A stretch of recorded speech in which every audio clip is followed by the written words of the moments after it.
নমস্কার, mummy cook ব্লগে সবাইকে স্বাগত জানিয়ে শুরু করছি আজকের রান্না। আজকের রেসিপি লতি চিংড়ি। লতিগুলো আমি কেটে ভালো করে ধুয়ে নিয়েছি। একটা গামলায় আমি পরিমাণ মতো জল দিয়ে গরম করতে বসিয়ে দিয়েছি। জলটা ফুটে গেছে।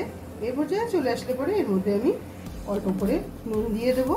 এবার আমি কেটে রাখা লতিগুলো এর মধ্যে দিয়ে দেব।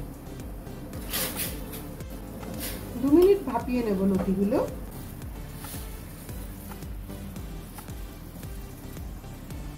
লতিগুলো 2 মিনিট আমি ভাপিয়ে নিলাম। এবার আমি জল থেকে তুলে নেব।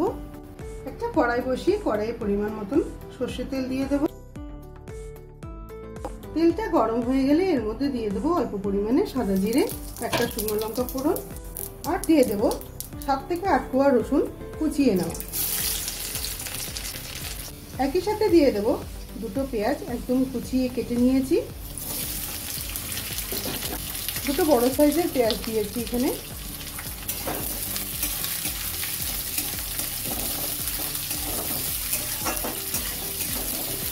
পেঁয়াজটা হালকা লাল করে ভেজে নেওয়ার পর এর মধ্যে দিয়ে দেব কয়েকটা কাঁচা লঙ্কা,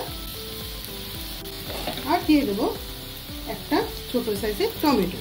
টমেটোটা আমি বীজটা ফেলে তারপর কেটে দিয়েছি।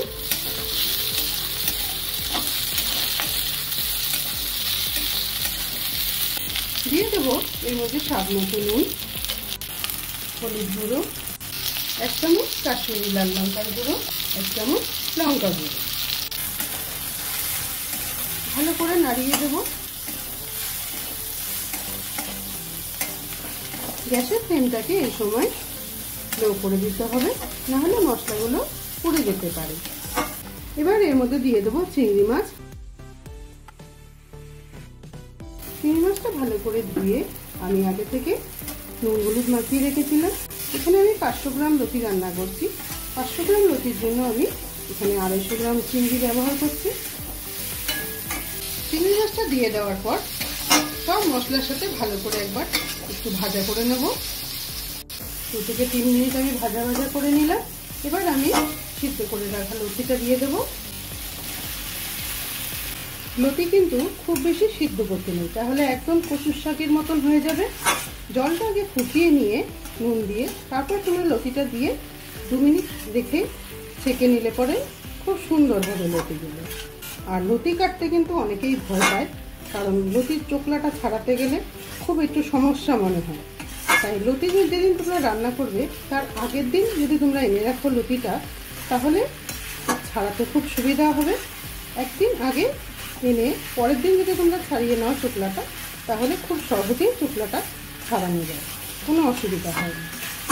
গ্যাসের ফ্লেমটাকে আমি লো টু মিডিয়াম করে আমি ঢাকা দিয়ে রান্নাটা কমপ্লিট করব।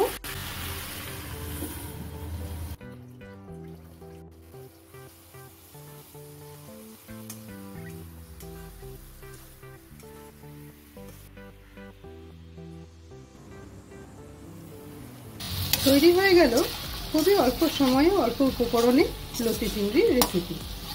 বন্ধুরা, ভিডিওটা ভালো লাগলে অবশ্যই একটা লাইক করে দিও। তুমি যদি আমার চ্যানেলে নতুন বন্ধু হয়ে থাকো তাহলে একটা সাবস্ক্রাইব করে দিও। তুমি যদি লতি চিংড়ির ফ্যান হয়ে থাকো তাহলে তুমি তোমার প্রিয়জন বা আপনজনদের সাথে রেসিপিটা শেয়ার করে দিও। এবার আমি নামিয়ে সার্ভ করব।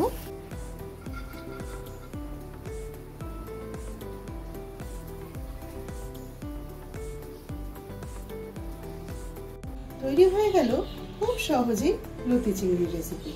বন্ধুরা, ভিডিওটা ভালো লাগলে একটা লাইক করে দিও।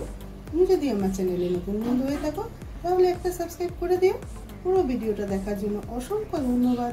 সবাই ভালো থেকো। দেখা হচ্ছে অন্য কোনো নতুন রেসিপি নিয়ে।